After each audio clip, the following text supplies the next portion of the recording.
अब इतना सारा इमोशनल अप एंड डाउन है रिलेशनशिप्स में, इसका मतलब ये नहीं कि रिलेशनशिप्स ही बुरी है या वो रिलेशनशिप बुरी है, ऐसा नहीं है।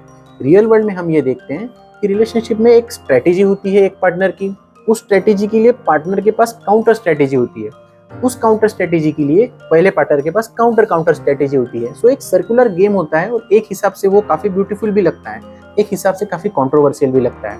इसलिए अब हम देखेंगे कि क्या कोपिंग स्ट्रेटेजीज होती है इन सारे इश्यूज के लिए हमारे माइंड्स में। फॉर एग्जांपल, जो पार्टनर खुद को ज्यादा डिजायरेबल मानता है वो सेटिस्फाइड फील नहीं होता, उसको लगता है मैं हैप्पी नहीं हूँ। फिर इससे क्या होता है, चीटिंग करने की या अफेयर्स करने के चांसेस बढ़ जाते हैं या पहले पार्टनर को छोड़ने के चांसेस बढ़ जाते हैं। जो कम डिजायरेबल मानता है पार्टनर खुद को, जेलसी से रिएक्ट करता है और मेड गार्डिंग करता है, पहले पार्टनर को बचाने की कोशिश करता है, अपने पास रखने की कोशिश करता है। जो ज्यादा डिजायरेबल पार्टनर है वो इस मेड गार्डिंग को अवॉइड करने की कोशिश करेगा। इसका रिजल्ट ये आएगा कि पहला पार्टनर ज्यादा जेलस और ज्यादा शकी हो जाएगा और ज्यादा मॉनिटर करने की कोशिश करेगा। सो एक सर्कल सा बन जाता है, जैसे मैंने बोला। इसी को थोड़ा सिस्टमैटिकली देखते हैं कि एग्जैक्टली हो क्या रहा है। पहला होता है wellness trade off ratio recalibration. उतना कॉम्प्लिकेटेड नहीं है, मैं सिंपल लैंग्वेज में बताता हूँ। ह्यूमन बिहेवियर का एक बहुत इंपॉर्टेंट कंसेप्ट है कि कोई सॉल्यूशंस नहीं होते रियल वर्ल्ड में, सिर्फ ट्रेड ऑफ्स होते हैं और कॉम्प्रोमाइजेस होते हैं। उसी तरह से रिलेशनशिप्स में भी ट्रेड ऑफ्स होते हैं। अगर कोई एक इंपॉर्टेंट रिलेशनशिप का डिसीजन है तो उसके फायदे और नुकसान दोनों होते हैं।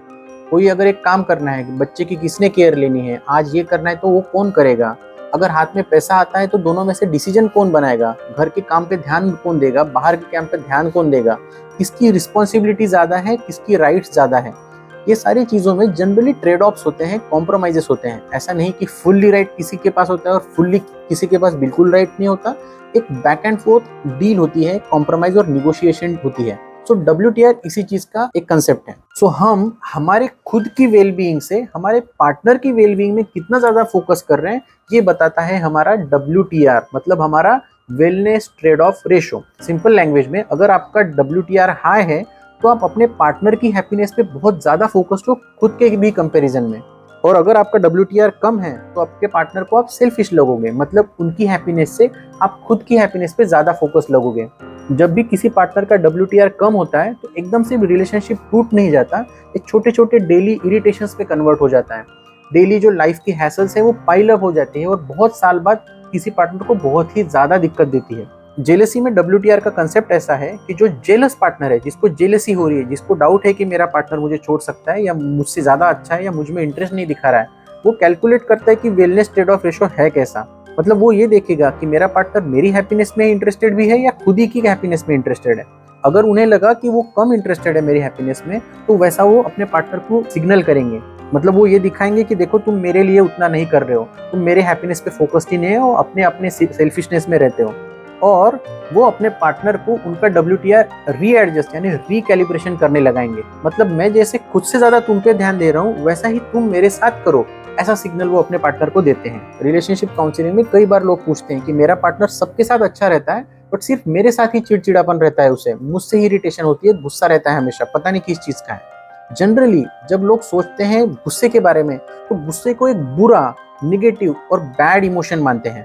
रिकैलिब्रेशन थ्योरी ऑफ एंगर कहती है कि एंगर पॉइंटलेस नहीं है, गुस्से का एक बहुत ही स्पेसिफिक फंक्शन है, और वो है कि सामने वाले पर्सन जिस पे आप गुस्सा हो रहे हो उसको खुद को ज्यादा वैल्यू करने लगाना, मतलब सामने वाले को उसका WTR चेंज करने लगाना। सिंपल लैंग्वेज में, मैं मेरे पार्टनर पे इसलिए गुस्सा हूँ क्योंकि मैं उससे खुद पे थोड़ा कम और मुझ पे थोड़ा ज्यादा फोकस करने लगाना चाहता हूँ। मैं जितना तुम्हें वैल्यू देता हूँ रिलेशनशिप में उतना तुम मुझे नहीं दे रहे हो, ये कम्युनिकेट करने का फंक्शन है एंगर का। खास करके रिलेशनशिप्स में जब एंगर इश्यूज आते हैं तो बहुत कॉमनली ये इशू होती है, और हम कई बार रिलेशनशिप्स में देखते हैं कि मोस्ट ऑफ द टाइम्स लोगों को गुस्सा उन पे आता है जिनसे वो प्यार करते हैं और जिनका प्यार वो चाहते हैं। इसका एक एग्जांपल देते हैं कि जेलसी, एंगर एक ही स्टोरी में कैसे रिलेट होती है रिलेशनशिप। फॉर एग्जांपल, एक कपल है जिसमें मेल ने किसी दूसरी फीमेल के साथ जोक किया, फ्लर्ट किया और हंसी मजाक की। फीमेल ने उसे कन्फ्रंट किया, उसे पूछा कि ये क्या बात हो रही है। उसने कहा कि जस्ट बात कर रहा था, इसमें कौन सी बड़ी बात है। पर उस गुस्से का हिडन सिग्नल ये था कि उस मेल की WTR फीमेल से कम थी और उसने अपनी WTR को बढ़ाना चाहिए, ये उसका सिग्नल था।